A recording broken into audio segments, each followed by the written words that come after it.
May isang pagkakaibigan na binuo ng 10 taong matibay na pagsasama mula pa noong 1996.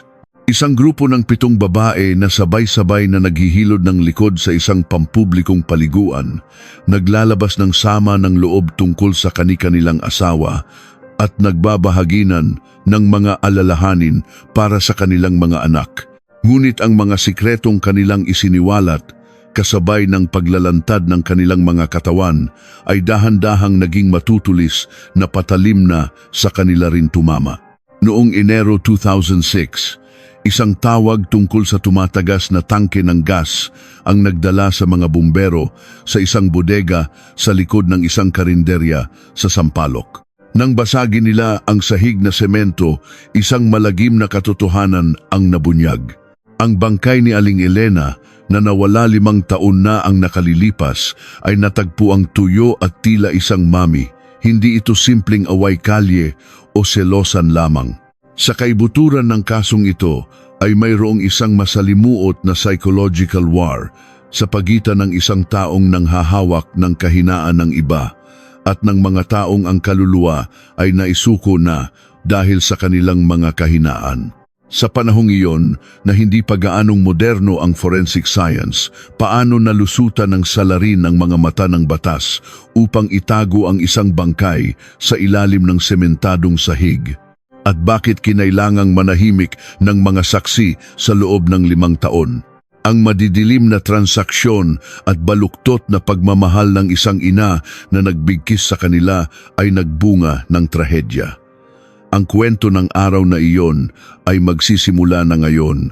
Enero 12, 2006, alas 3 ng madaling araw. Sa isang eskinita sa Sampaloc, Maynila, malakas ang hagupit ng malamig na hangin ng amihan. Sa ilalim ng isang luma at kinakalawang na karatulang kainan ni Aling Asunsyon, 2 ambulansya ang huminto, pinatay ang kanilang nakabibinging sirena. Sa gitna ng umiikot na pulang ilaw, nagmamadaling pumasok ang mga rescuer, bit-bit ang kanilang mga kagamitan. Naku, ang tindi ng amoy ng gas! Sigaw ng isang bumbero habang tinatakpan ang ilong. Buksan ninyo lahat ng bintana. Bilis! Mabuti na lamang at madaling araw kaya't walang customer sa karinderya. Habang nagpapahangin ang mga kasamahan niya, isang bumbero ang nagtungo sa bodega sa likuran gamit ang isang flashlight upang hanapin ang pinagmumulan ng tagas. Dito yata galing? Sobrang tapang ng amoy dito, sabi niya sabay tulak sa pinto ng bodega. Itinutok ng bumbero ang ilaw sa sahig at natigilan siya sa sementadong sahig. May isang mahaba at nakakakilabot na bitak na tila isang nakangangang bibig. Mula sa siwang nito, kasama ng maitim na likido, ay lumalabas ang isang napakasangsang na amoy na nakasusuka. Base, ang sahig ng bodega dito ay mukhang kakaiba. Kailangan ng agarang safety inspection. Makalipas ang 3 araw, Enero 15, umaga, 2 miyembro ng Manila Fire Department Safety Inspection Unit ang pumasok sa bodega ng karinderya at sinimulang suriin ang bitak. Lumuhod ang isa sa kanila at sinilip ang loob ng siwang gamit ang flashlight. Mang Ruben, may nakikita ka ba? Baka tubo lang ng poso negro ang sumabog, tanong ng kasama niya. Hindi siya sumagot, patuloy lang sa pagsilip hanggang sa bigla siyang napasigaw at napatumba paatras. Ang mga daliri niya ay nanginginig. Ano? Ano to? Ang nakausli mula sa siwang ng semento ay hindi tubo o bakal, kundi isang puting piraso ng buto. Namumutla sa takot, umatras ang inspektor habang hinihila ang damit ng kanyang kasama. Alis na tayo. Bilis, alis na tayo. Kailangan nating tawagan ang pulis. 1 oras ang lumipas, dumating na sa lugar sina Detective Marco Reyes at Detective Ruben Santos ng Manila Police District Homicide Division. Si Marco, 34, ay nakapamulsa sa kanyang itim na jacket habang matalas na pinagmamasdan ang bodega. Samantala, ang 47 anyos na veteranong si Ruben ay nakakunot ang noo habang nginunguya ang sigarilyong walang sindi. Ang baho. Sus, ano kayang lalabas dyan? Tanong ni Ruben. Sumagot si Marco habang itinuturo ang sahig gamit ang kanyang nguso. Senyor, tingnan ninyo doon. Kitang-kita ang bakas na may nagsemento ulit ng sahig. Bumuga ng hangin si Ruben na parang may usok. Oo nga, no, bakit naman nila kakapalan ng ganito ang sahig ng bodega? May tinatago kayang kayamanan. Hindi nagtagal, dumating ang mga taga-Soko na nakasuot ng puting protective suit at sinimulang sirain ang sahig gamit ang isang electric cutter. Umalingaw-ngaw ang tunog ng makina kasabay ng pag-alimbukay ng puting alikabok ng semento. Pagkalipas ng halos isang oras, isang miyembro ng Soko ang nagmamadaling tumawag kay Marco, pinupunasan ng pawis. Detective, tingnan niyo po ito. Mabilis na lumapit si Marco at sumilip sa butas. Sa lalim na halos 2 talampakan, isang bagay na binalot sa lona at lumang kumot ang nabungaran. Maingat na itinaas ng taga-Soko ang dulo ng lona at isang kalunos-lunos na tanawin ang bumulaga. Kalansay po, base sa natirang damit at sa pulseras na nakasuot, mukhang babae na nasa katanghalian ang edad. Napalunok si Marco. Mayroon bang anumang bagay na makakatulong sa pagkakakilanlan? Pitaka o ano? Inilagay ng taga-Soko sa isang tray ang mga gamit na nakuha sa tabi ng kalansay. Isang pares ng gintong hikaw at isang pilak na singsing na may detalyadong ukit ng ahas. Si Ruben, na nanonood mula sa pintuan, ay biglang lumapit. Teka, singsing yan ni Elena. Singsing yan ni Aling Elena. Sa sinabi ni Ruben, tumango si Marco at nag-utos sa Soko. Mas naging malinaw na. Pakicheck ang lahat ng missing persons report sa area na ito noong early 2000s. Babae, middle-aged, pangalan ay Elena. Lumipas ang 10 araw, Enero 25, dumating sa opisina ng Homicide Division ang resulta ng forensic analysis. Kinuha ni Marco ang mainit-init pang papel at mabilis itong binasa. Itinuro niya ang isang linya. Ang kanyang mga mata ay nag-aapoy. Senyor, kumpirmado na ang pagkakakilanlan niya. Si Ruben na nakataas ang paa sa mesa at nag-iidlip ay biglang napabangon. Sino? Sino ang may-ari ng singsing na yan? Inilapag ni Marco ang report sa mesa ni Ruben. Elena de la Cruz, ipinanganak noong 1953. May missing person report na isinampa noong Mayo 2001. Hinablot ni Ruben ang report. Binasa ito at kumunot ang noo. 2001, 5 taon na yon. Anong nangyari sa investigasyon noon? Ipinakita ni Marco ang isang luma at naninilaw na folder ng kaso. Nakasulat doon ang naging mabilis na konklusyon ng pulisya noon. Tingnan niyo po ito. Itinakas ang 500,000 pesos na pondo ng paluwagan. Pinaghihinalaang nagtanan. Sinara ang kaso pagkatapos ng 2 buwan. Napamura si Ruben sabay hampas sa mesa. Nakakagago. Ang babaeng akala ng lahat ay tumakas. Dala ang pera ay 5 taon palang nakalibing sa malamig na sahig ng bodega na yon. Isinara ni Marco ang folder. Itong kainan ni Aling Asuncion at si Elena de la Cruz, hindi sila basta magkakilala. Siguradong may koneksyon. Tumango si Ruben at nagsimulang mag-type sa keyboard. Sunod-sunod na lumabas sa monitor ang mga lumang record ng karinderya. Maya-maya, sumigaw si Ruben. Hoy! Marco, tingnan mo to. Amoy malansa. Hinila ni Marco ang isang upuan at lumapit sa monitor. Mula 1996 hanggang 2001, nakalista ang mga permit ng isang paluwagan na nakarehistro sa address ng karinderya. Si Elena de la Cruz pala ang treasurer ng paluwagan na regular na ginagawa sa karinderya. Hindi lang siya basta customer. Nasaan ang listahan ng mga miyembro? Tanong ni Marco. May kinuha si Ruben na isang lukot na papel mula sa likod ng folder at iwinagayway sa harap ni Marco. Ito, ini-attach ng investigador noon, listahan ng 11 miyembro. Para na rin tong treasure map. Binuklat ni Marco ang listahan at binasa ang mga pangalan. Fe Santos, Celia Marquez, Susana Bonifacio, Teresa Gomez. 11 pangalan ang nakatatak sa isip ni Marco. Inilagay niya ang listahan sa bulsa. 5 taon na ang lumipas. Baka may mga nagpapanggap ng walang alam o may mga lumipat na. Kumuha ng sigarilyo si Ruben. Kahit na, kailangan nating subukan. Siguradong may isa sa mga ale na ito ang nakakaalam kung bakit inilibing si Elena de la Cruz sa sementadong sahig na iyon. Lumapit si Marco sa bintana at itinaas ang persyana. Sa ilalim ng maulap na langit ng Enero, ang mga gusali ng sampalok ay tila may itinatagong sikreto. Ang katotohanang natutulog sa ilalim ng malamig na sahig sa loob ng 5 taon ay malapit ng mabunyag. Muling bubuksan ang kaso, sabi ni Marco. Simula ngayon, mula sa 11 pangalan sa listahan, natukoy ni na Detective Reyes at Santos ang 8 miyembro na mahahanap pa. Inuna nila ang 4 na nakatira sa Metro Manila.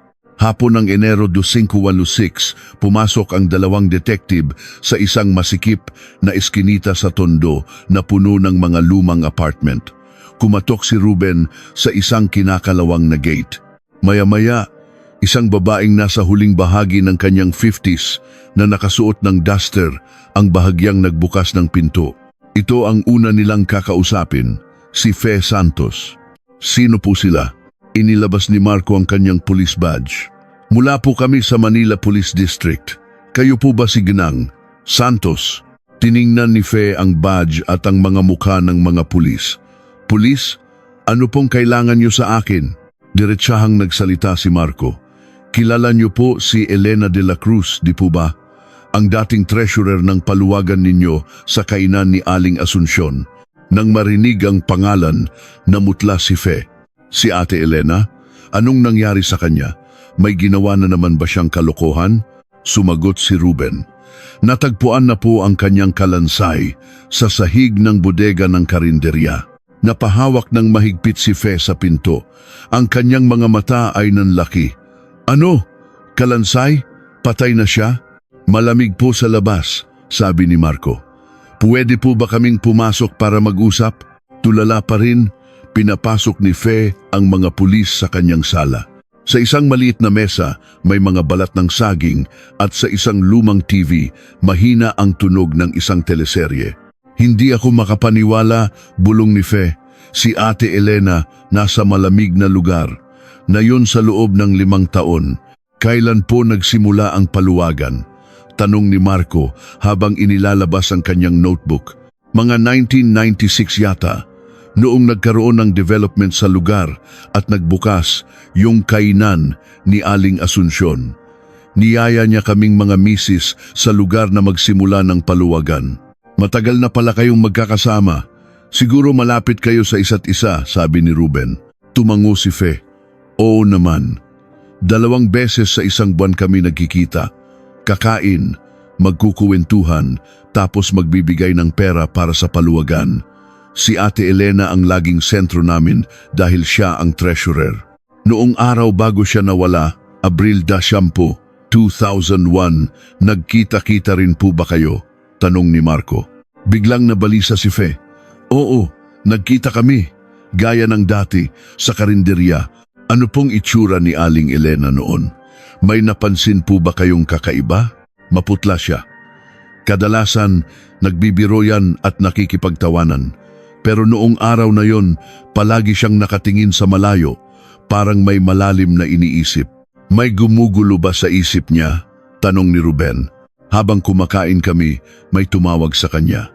Pagkasagot niya sa telepono, namutla siya ng husto. Hindi na niya tinapos ang pagkain niya, nagpaalam na lang na may biglaang lakad daw. Sino po ang kausap niya?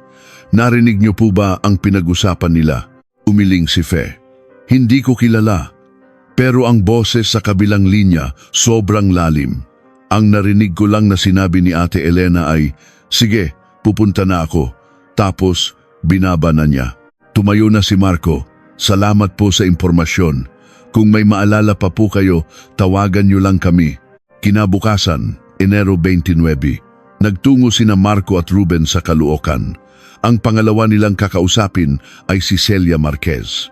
Pagbukas pa lang ng pinto ng apartment, matalim na ang tingin ni Celia sa mga pulis. Tungkol po ito kay Elena de la Cruz, sabi ni Marco. Bumuntong hininga si Celia at binuksan ng malaki ang pinto. Sige, tuloy. Inaasahan ko na kayo. Sa sala, si Celia ang unang nagsalita. Nakita ko sa balita, yung nakuha raw sa sahig ng karinderya. Hindi ko akalain na si Ate Elena pala yon. Bago po siya nawala, nagkausap po ba kayo? Tanong ni Marco. Kumunot ang noo ni Celia. Oo, ilang araw bago siya mawala, bigla siyang tumawag. Kailangan daw niya ng pera nang hihiram sa akin. Nagpahiram po ba kayo? Tanong ni Ruben.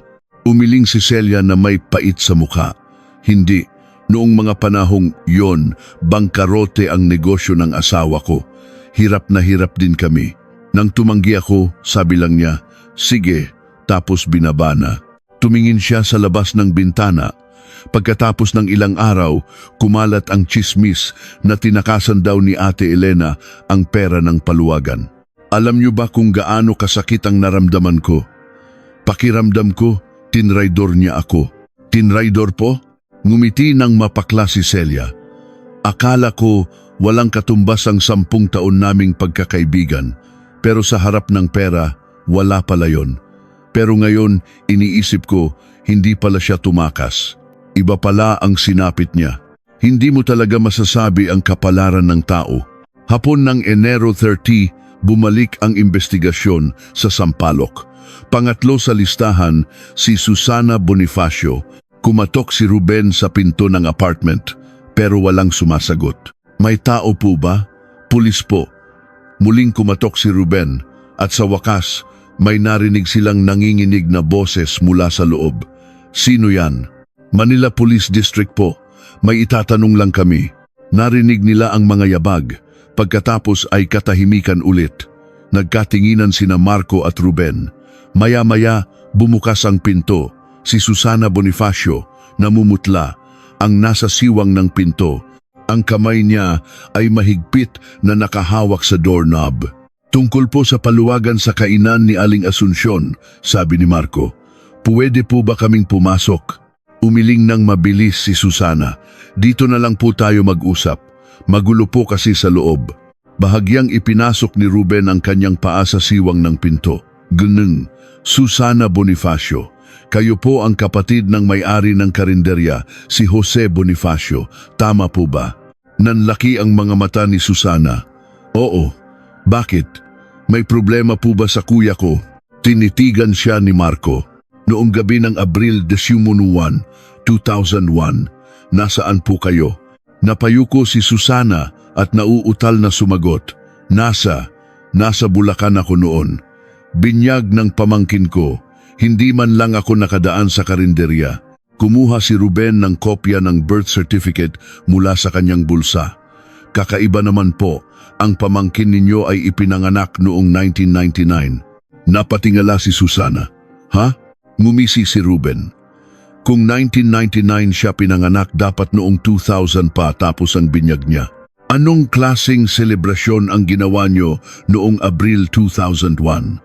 2 beses po ba siyang bininyagan? Biglang nawala ang kulay sa mukha ni Susana. Sinubukan niyang magsalita pero walang boses na lumabas. Bakit po kayo nagsisinungaling? Tanong ni Marco. Sumigaw si Susana na parang naiiyak. Hindi ko alam. Baka nagkamali lang ako ng alaala. Kasabay noon ay malakas na isinara ang pinto. Umaga ng Pebrero 1, huling pinuntahan ng mga detective ang isang maliit na apartment sa Santa Cruz. Bahay ni Teresa Gomez. Pagkatok pa lang, bumukas agad ang pinto. Isang 50 anyos na si Teresa Gomez na mukhang pagod ang sumalubong sa kanila. Mga pulis po ba kayo? Hinihintay ko na kayo. Tuloy po kayo. Malinis ang loob ng bahay, ngunit mabigat ang pakiramdam. Sa isang family picture sa dingding, may itim na ribbon sa larawan ng kanyang asawa. Nakita ko po sa balita ang tungkol kay Ate Elena, sabi ni Teresa habang naglalapag ng baso ng tubig.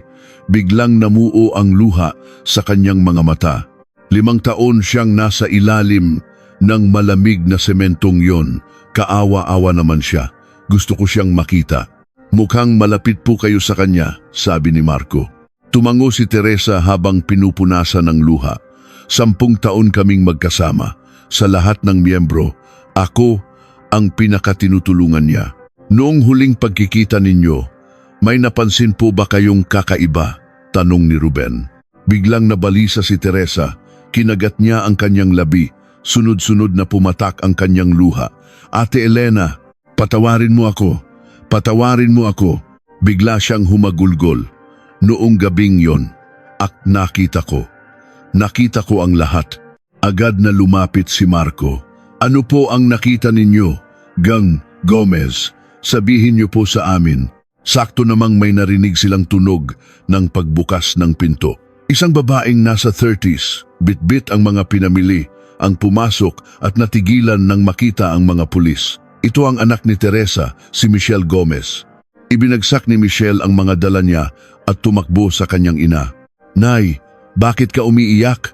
Okay ka lang ba? Humarap siya sa mga pulis, matalim ang tingin. Sino kayo? Hindi niyo ba alam na may sakit sa puso ang nanay ko? Umalis kayo. Tinitigan ni Marco si Michelle.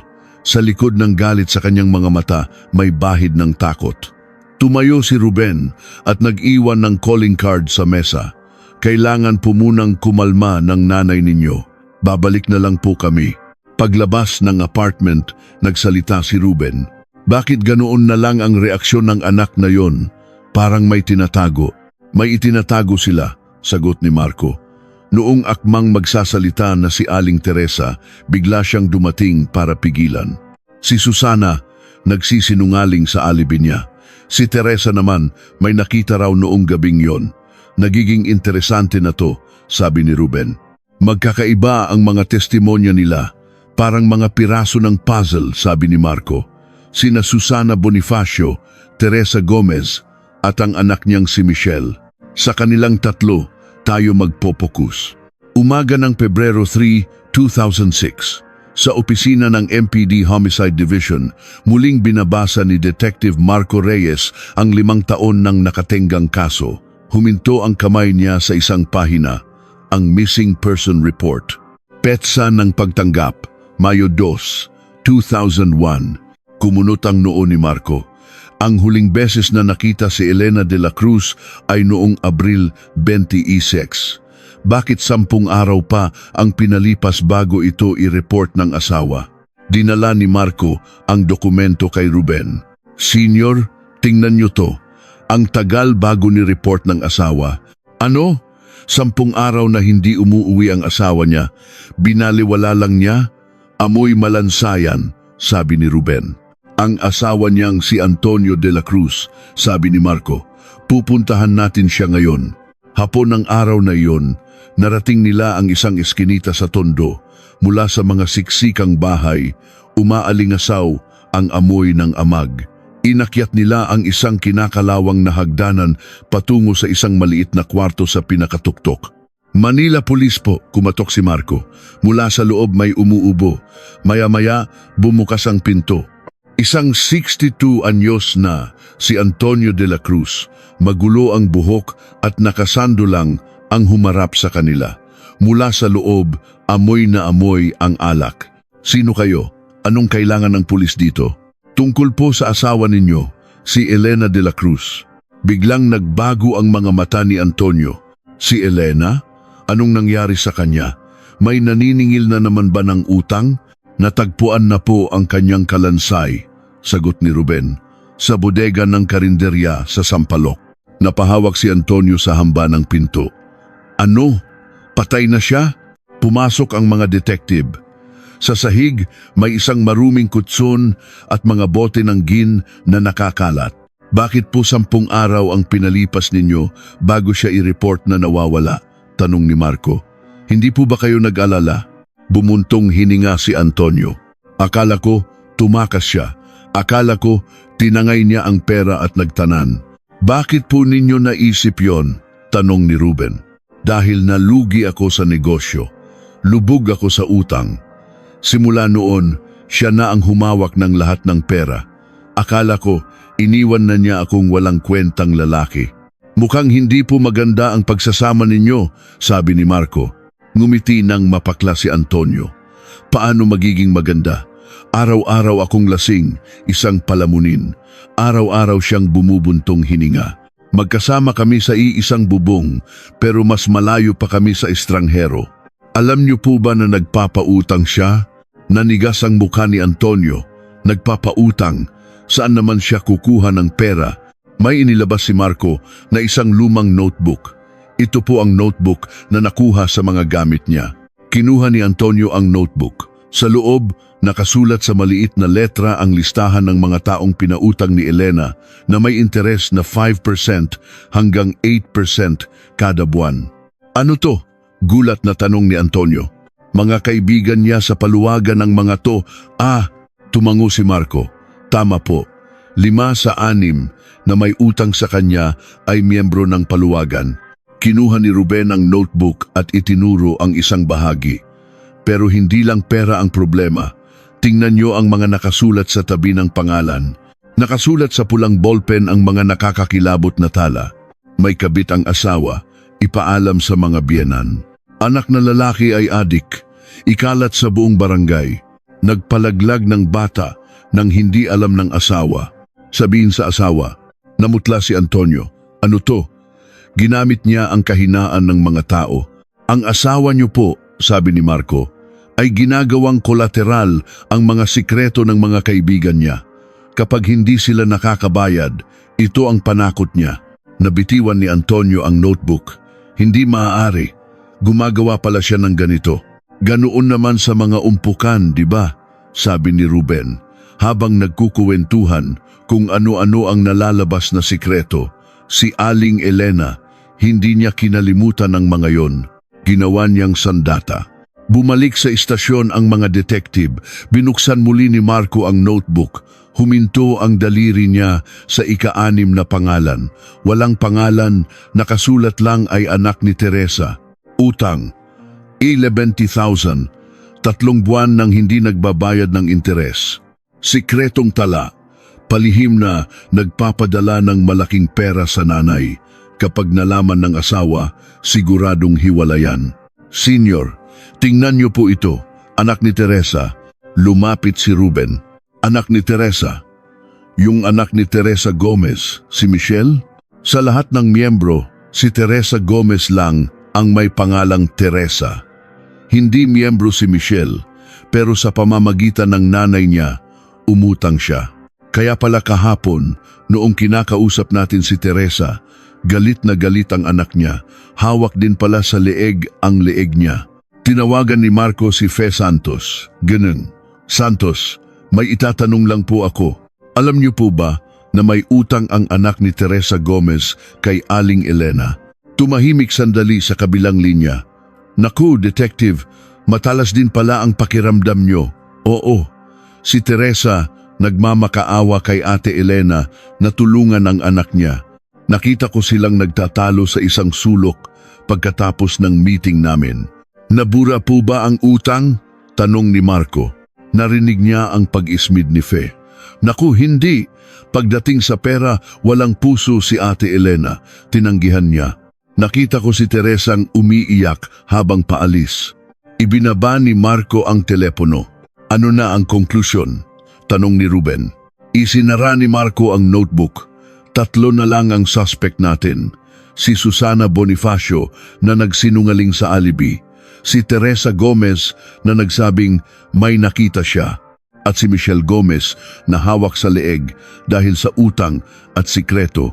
Sumulyap si Marco sa bintana. Ang pulang araw ay papalubog na. Si Elena de la Cruz ay isang biktima, pero kasabay nito isa rin siyang malupit na may sala. Ang kamay na humihimas sa likod ng kanyang mga kaibigan ay may hawak palang patalim. Hapon ng Pebrero 1, 2006. Biglang tumunog ang telepono sa opisina ng Homicide Division. Sinagot ito ni Marco, MPD Homicide. Isang nanginginig na boses ng lalaki ang narinig niya. Kayo po ba ang may hawak ng kaso sa kainan ni Aling Asuncion? Opo. Bakit po? Noong gabing yon, 5 taon na ang nakalipas. Narinig ko po ang mga babaeng nag-aaway sa loob ng bodega. Natigilan si Marco. Nasaan po kayo ngayon? Magkita po tayo. Nasa isang coffee shop po ako sa May Quiapo. Pakiusap, kayo lang po mag-isa ang pumunta. Ibinaba ang telepono. Kinuha ni Marco ang kanyang jacket. Senior, may tumawag. Mukhang mahalaga. Isang oras ang lumipas. Sa isang maliit na coffee shop, isang binatang mukhang balisa ang nagtaas ng kamay kay Marco. Kayo po ang tumawag kanina. Tumango ang binata. Ako po si Ken Bonifacio. Ang tatay ko po si Jose Bonifacio, ang may-ari ng karinderya. Bakit ngayon lang po kayo tumawag? Yumuko si Ken. Pinagbawalan po ako ni Itay. Dalhin ko raw sa hukay ang nalalaman ko. Anong nagpabago sa isip mo? Yung balita po na may nakuha sa sahig ng bodega. Simula noon, gabi-gabi kong naririnig ang mga sigaw na yon. Para akong mababaliw. Sabihin mo sa akin ang lahat, sabi ni Marco. Abril 20, mga alas 10 ng gabi. Inutusan ako ni Itay na maglinis sa bodega. Noong hahawakan ko na ang pinto, may narinig akong boses ng mga babae sa loob. Nag-aaway sila. Anong pinag-aawayan nila? Yung isang babae, umiiyak, nagmamakaawa. Parang awa mo na, bigyan mo pa ako ng panahon. Tapos, sumagot yung isa. Sobrang lamig ng boses. Anong sabi niya? Sabi niya, hindi ba sinabi kong ito na ang huling pagkakataon? Tapos na tayo. Nakakatakot ang boses niya. Anong nangyari pagkatapos? Tumakbo na ako. 20 anyos lang ako noon. Natakot ako. Sinabi mo ba sa tatay mo? Oo. Kinaumagahan. Namutla siya. Anong sabi niya? Huwag kang magtatanong. Huwag kang magsasalita, sabi niya. Tapos, bigla niyang isinara ang karinderya. Nagsara? Anong dahilan? Sabi niya, aayusin daw ang mga tubo. 3 araw. At pinagbawalan niya akong lumapit sa bodega. Tumayo si Marco. Salamat sa tapang mo. Kakausapin ko ang tatay mo. Umaga ng Pebrero 9, pinuntahan ni na Marco at Ruben ang kainan ni Aling Asuncion. Naabutan nila si Jose Bonifacio, 53, na nagwawali sa labas. G. Bonifacio, pulis po. Nagulat si Jose. Bakit na naman? Nagsara po kayo ng 3 araw mula Abril 21 hanggang 24, 2001, sabi ni Ruben, dahil daw sa sirang tubo. Namutla ang kamay ni Jose na nakahawak sa walis. Oo, anong problema doon? Pagkatapos noon, kinapkapan ninyo ng husto ang semento sa sahig ng bodega. Kasama rin ba yon sa pag-aayos? Hindi makatingin ng diretso si Jose. Pinalitan kasi ang tubo kaya inayos na rin ang sahig. May inilabas si Ruben na isang papel. Kopya ito ng pahina mula sa notebook ni Elena. Kainan ni Aling Asuncion, illegal na extension sa 3rd floor. Kapag isinumbong sa City Hall, siguradong sarado. Nanginginig ang mga mata ni Jose. Ano yan? Hawak kayo sa leeg ni Aling Elena, di po ba? Sabi ni Marco. Kapag nawala siya, mawawala rin ang problema niyo. Hindi ako. Wala akong alam. Sumama po muna kayo sa presinto, sabi ni Ruben. Bilang isang person of interest, hapon ng araw na iyon, sa interrogation room, nakayuko si Jose. Nakausap na namin ang anak niyo, sabi ni Marco. Sinabi na niya sa amin ang lahat ng narinig niya. Napailing si Jose. Hindi ko siya pinatay. Maniwala kayo. Huminga siya ng malalim. Tumulong lang ako. Napakiusapan lang ako. Sino ang nakiusap sa'yo? Tanong ni Marco. Pero hindi na nagsalita si Jose. Samantala, sa opisina, may natuklasan si Ruben. Hoy Marco, si Susana Bonifacio. May utang din pala kay Elena na 1,000 video at tinatakot din siya. Anong panakot? Kapag hindi raw nagbayad, isisiwalat ang nakaraan niya. Noong dalaga pa siya, nabuntis ng may asawa at pinalaglag ang bata. Narinig yan ni Elena sa umpukan nila at ginamit para gipitin siya. Napabuntong hininga si Marco. Grabe talaga si Aling Elena. Halos lahat may hawak siyang sikreto. Kaya nga komplikado ang kaso, sabi ni Ruben. Lahat sila may motibo, Pero ang susi dito ay kung sino ang nakiusap kay Jose. Kapag nalaman natin, yon, tapos na ang laro. Tatawagan natin ulit si Susana Bonifacio, sabi ni Marco. Bilang kapatid, siguradong may alam siya. Umaga ng Pebrero 15. Sa interrogation room, si Susana Bonifacio ay mukhang hindi natulog. Bonifacio, nagbago na ang sitwasyon, sabi ni Marco. Hindi na kayo person of interest, suspect na kayo ngayon. Nagsimulang manginig ang mga kamay ni Susana. Wala po talaga akong ginawa. Ang binyag ng pamangkin ninyo ay noong 2000 pa, sabi ni Ruben. Itigil nyo na ang pagsisinungaling. Napahagulgol si Susana. Nasa karinderya po ako noong gabing yon. Narinig ko ang sigawan mula sa bodega. Natakot ako kaya umuwi agad ako. Anong ginawa ninyo pagkatapos? Sinabi ko sa kuya ko. Kinabukasan, sinabi niya sa akin, huwag kang magsasalita. Kapag nagsalita ka, magiging kasabwat ka sa pagpatay. Sino sa tingin mo ang mga nag-aaway? Umiling si Susana. Hindi ko po alam, hindi ko binuksan ang pinto, boses lang ang narinig ko. Habang iniisip ni Marco na hindi si Susana ang salarin, biglang bumukas ang pinto. Detective Reyes, may isang babae po sa labas na gustong sumuko. Si Teresa Gomez daw po. Sinasabi niyang siya ang pumatay. Nagkatinginan sina Marco at Ruben. 2 araw ang lumipas, Pebrero 17. Pumasok si Marco sa interrogation room. Si Teresa Gomez, kalmado na, ang nakaupo sa harap niya. Tila handa na sa lahat. Totoo po ba na susuko kayo? Tumango si Teresa. Opo, detective. Ako po ang pumatay kay Ate Elena. Ako po ang may gawa ng lahat. Natigilan si Marco. Kayo po mismo? Oo. Gabi ng Abril 22 na 2001. Ako ang nagpapunta sa kanya sa bodega. Nagtalo kami tungkol sa pera. Dahil ginagamit niya ang kahinaan ko, nagdilim ang paningin ko. Anong ginawa niyo? May nakita akong 2x2 sa isang sulok. Kinuha ko yon at pinaghahampas siya sa ulo hanggang sa bumagsak. Paano niyo itinago ang bangkay?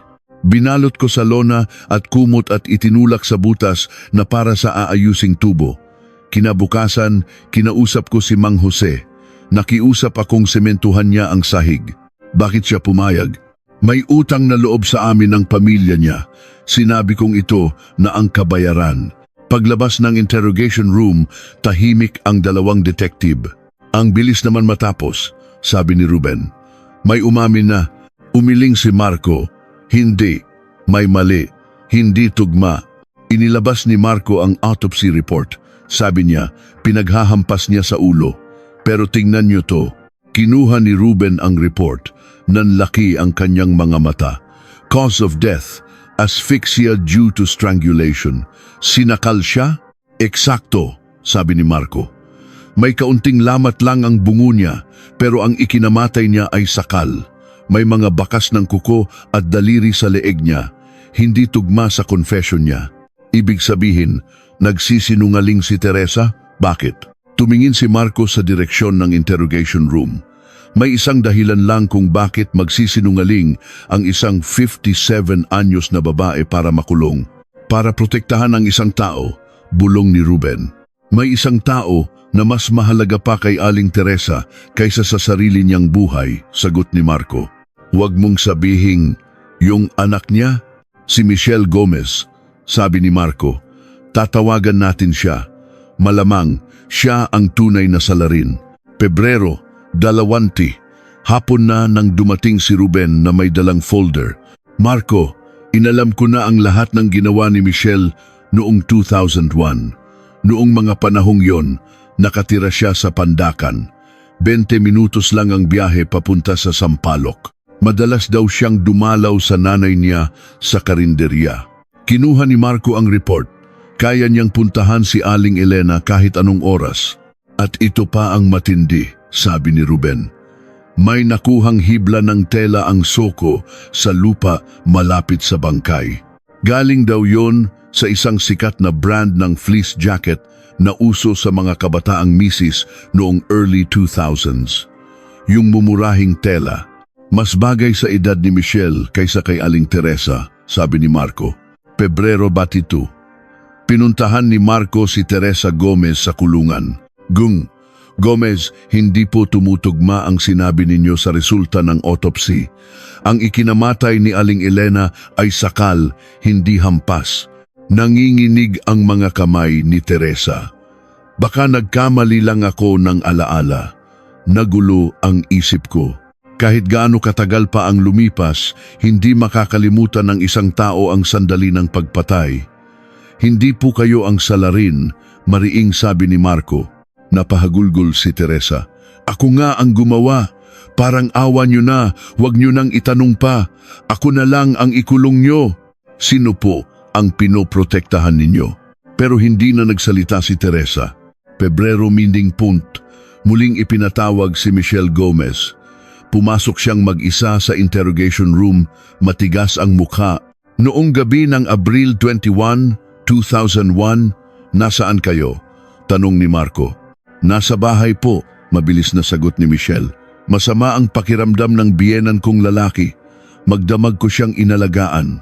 Nagkasakit po ba siya ng malubha? Opo, sinusukan niya lahat ng kinakain niya. Magdamag akong nagpalit ng basang tuwalya sa noo niya. Hindi po ba kayo lumabas kahit sandali? Hindi po. Maghapon akong nasa bahay. Kinahapunan, pinuntahan ni Ruben ang biyenan ni Michelle. Noong Abril 2001 po. Naku, nasa ospital po ako noon, sabi ng matanda. Na-confine ako sa PGH ng halos 2 linggo dahil sa ulcer. Kung ganoon po, imposible na inalagaan kayo ng manugang ninyo sa bahay nyo. Imposible. Wala nga ako sa bahay. Paano niya ako aalagaan doon? Gabi ng araw na iyon, muling hinarap ni Marco si Michelle. Inilapag niya sa mesa ang hospital records ng biyenan nito. Gomez, naka-confine po pala sa PGH ang biyenan ninyo noong Abril 2001. Sino po ang inalagaan ninyo sa bahay? Multo? Namutla si Michelle. Baka po nagkamali lang ako ng alaala. Hinampas ni Marco ang mesa. Nagkamali?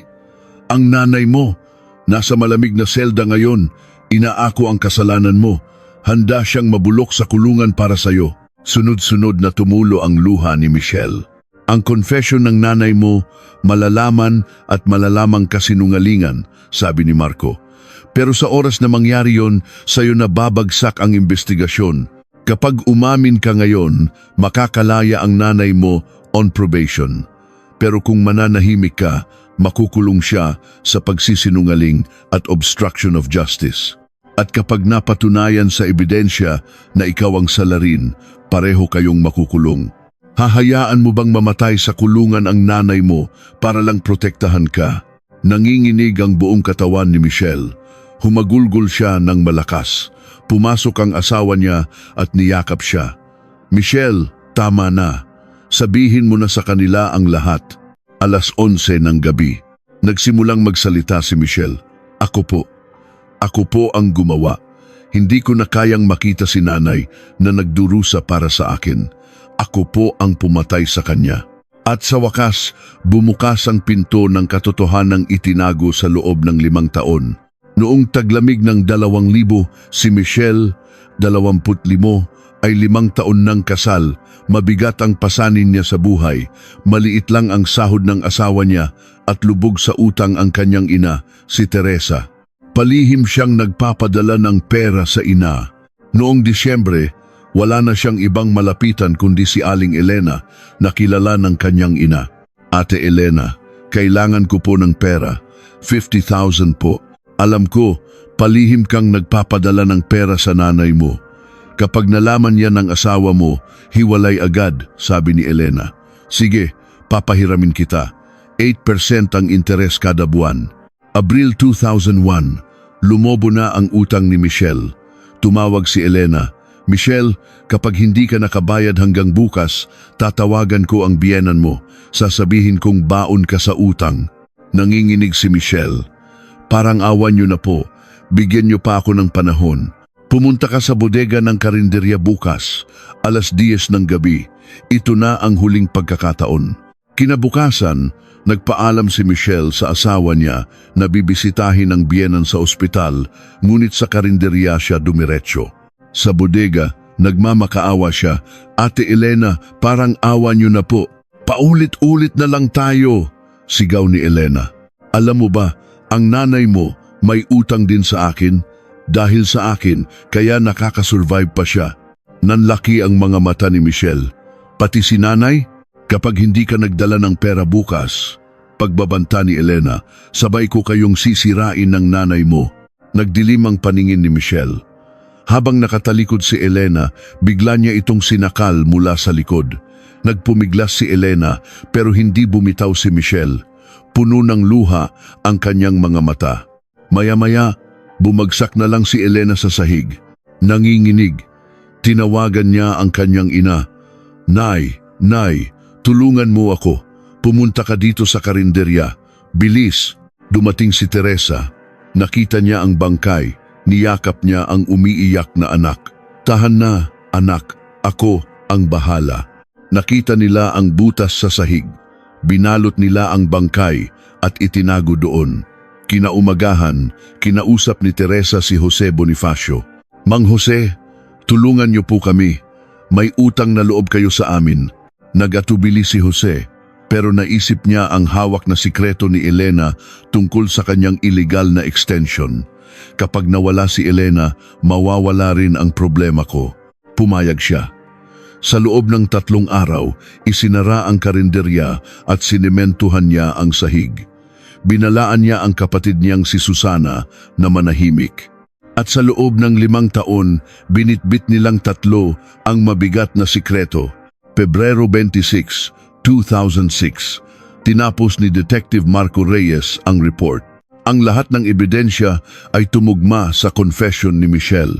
"Michelle Gomez, inaaresto ka namin sa salang pagpatay at pagtago ng bangkay." "Salamat po," bulong ni Michelle. "Tapos na rin." Marso 11, 2006, kinasuhan ng piskalya si Michelle Gomez ng murder. Sina Teresa Gomez at Jose Bonifacio ay kinasuhan bilang mga accomplice. Hulyo 2006, sa korte, nagsalita ang asawa ni Elena, si Antonio. "Ako po ang may kasalanan kung bakit naging ganito si Elena. Dahil sa pagkalugi ko, napilitan siyang gumawa ng paraan para magkapera. Ako ang gumawa sa kanya na maging isang halimaw." Setyembre 2006, ibinaba ang hatol. Si Michelle Gomez ay sinentensiyahan ng 7 taong pagkakakulong. Si Teresa Gomez ay binigyan ng 4 na taong probation at si Jose Bonifacio ay 3 taong probation. Si Susana, dahil sa kooperasyon, ay hindi na kinasuhan. Matapos ang lahat, isinulat ni Marco ang huling report. Ang kasong ito ay isang trahedya ng pagkakaibigang sinira ng pera at mga sikreto. Ang biktima at ang salarin ay parehong mga ordinaryong taong ginipit ng kahirapan at ng sasabihin ng ibang tao.